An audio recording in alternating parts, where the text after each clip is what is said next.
Sirianni's play calling.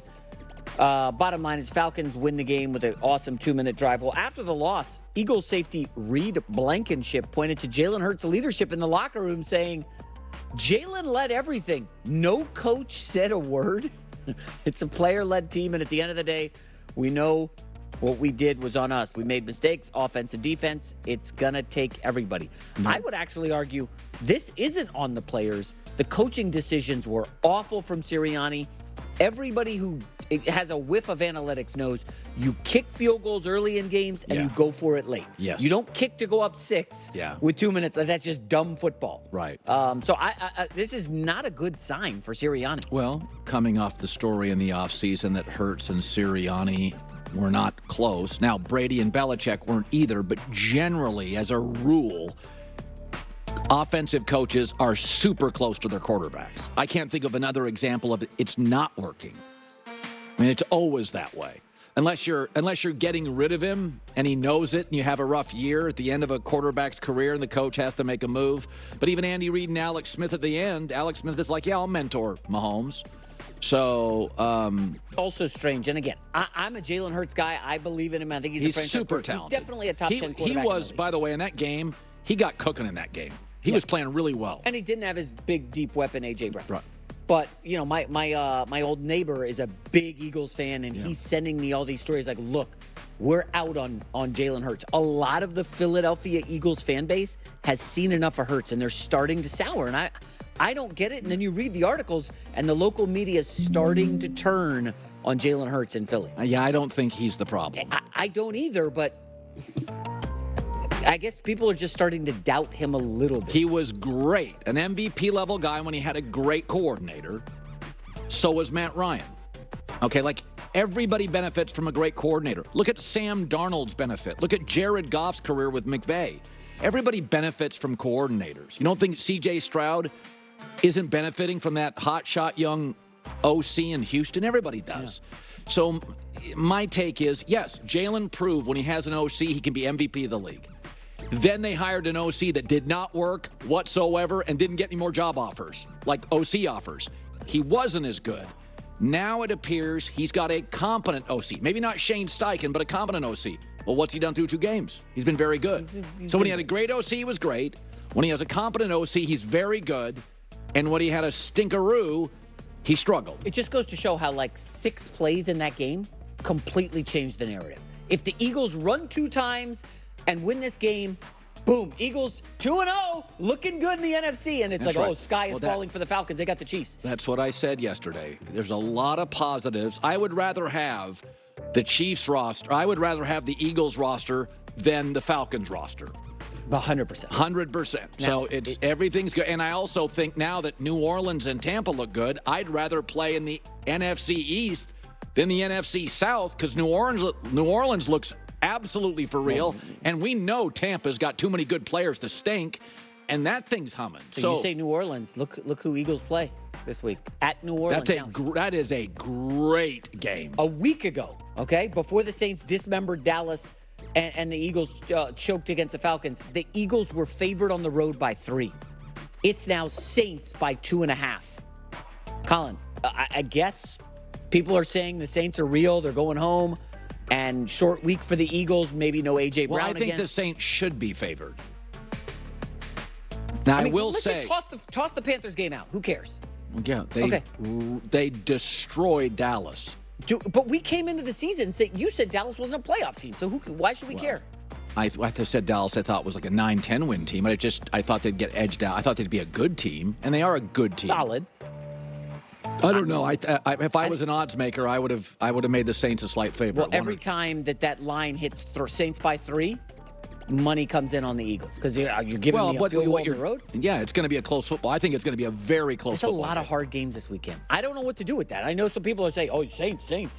Well, if it's 2.5, I think the Saints is the play. It is a short week for the Eagles.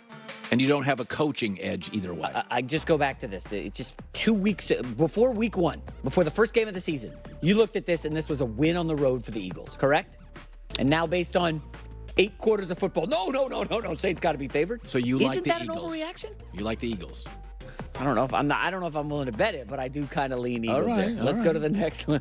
The 49ers, coming off that loss to the Vikings, trying to bounce back against the depleted Rams. They are big favorites at SoFi this weekend. Well, Deebo Samuel, he's going to miss the game with a calf strain. But he went on a podcast this week and was talking about the team's Super Bowl window. It's either now or never. Like, Right. That's how I kind of look at it. Like, with the guys that we have, like, we didn't. Like, I've been a part of, the best team in the NFL for the past going on 6 years. Yeah. And so, like, we always there. Like, we got to get it done. No, they had the best roster for 6 years. They didn't have the best team. That's different. Roster and team are two different things. I think they went to four NFC championship games in the last 5 years. Yeah, well, what's the trophy room look like? A lot of NFC championships, too. You can't tell me that the Chiefs were a better team than the Niners last year. They Yes, just I can. won I the actually Super Bowl. have. It's in print. It's in the NFL record book. They won the game. But talent-wise, you put the Niners roster next to... No, I think the Chiefs roster is underrated because they had so many good young defensive players that you just don't understand how good. I mean, the corners, none of the Niner corners could have started for Kansas City. You ranked the top 10 players in that game, and I thought it was 6-4 Niners, right? Yeah, but there's a difference.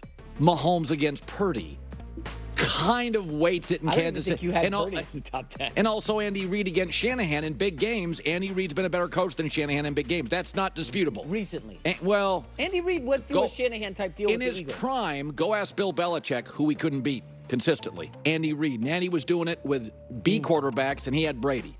Andy Reid gave Belichick troubles when Belichick owned the NFL.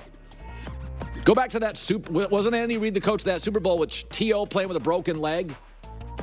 Remember that Super Bowl? I think so. That's way back, man. Yeah, I mean, they always play. Andy and Belichick were in battles for years, but the NFL was more favorable toward defense back then because the grabbing, once the NFL pivoted to an offensive league, Reid controls Belichick. There are last dance vibes around the Niners, right? Because you're going to have to pay Purdy. Well, I think Trent Williams, 36, going on 37. No, I think this is the best they ever were was last year. I think they've plateaued. I think this year, and then I think next year, because Trent Williams has a 2 or 3 year deal. But I think it's the thing that's worrisome. The last time Christian McCaffrey had this many touches like last year, he was hurt for 2 years. So last year, he put up one of those Carolina years where he was like literally the entire offense, and he's hurt again. So, I mean, it's so funny. I've told this story about Christian McCaffrey. I went to a UFC fight. I go to 3 or 4 UFC fights in the summer when I have time.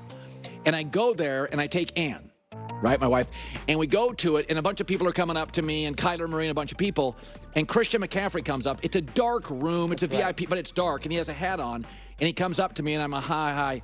And my wife, we go back to our seats, and about 10 minutes later, they show a picture of Christian McCaffrey on the big screen. My wife goes, "You blew that guy off." And I was like, oh my God, I got to find him. I did blow him. I didn't know who he was. My point, so I went back and found him. We laughed about it. My point being, Christian McCaffrey is not your classic NFL athlete who carries the ball 30 times. He's a smaller athlete, so he can take the beating, but history shows when he does one of these heavy volume years, and he's had 2 back-to-back for San Francisco, he comes out of it banged up. And by the way, I get Kyle Shanahan. Every time you give him the ball, he's 6 yards. You fall in love with the guy. So I think my take is this is a Christian this year to me is like a 9 to 10 game player, which is fine as long as it's November 1st on. That's what I would do. Do you remember how the Detroit Pistons at the end, they had dominated Jordan for like 2 or 3 years, and they went to the finals 3 years in a row, and then they ran out of gas, and the Bulls swept them off the court? Yeah. I'm not saying the Niners are feeling like those Pistons, just at the end of a run, exhausted from all these playoff games, long seasons.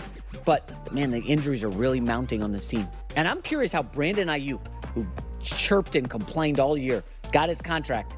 I mean, he's done nothing. Yeah. Nothing through 2 games. Final story is the Baltimore Ravens, one of 9 teams to start 0-2, and it only gets tougher. They're in Dallas this weekend on Fox. John Harbaugh was the head coach the last time Baltimore started 0-2 and wants to keep his team grinding instead of shaking things up.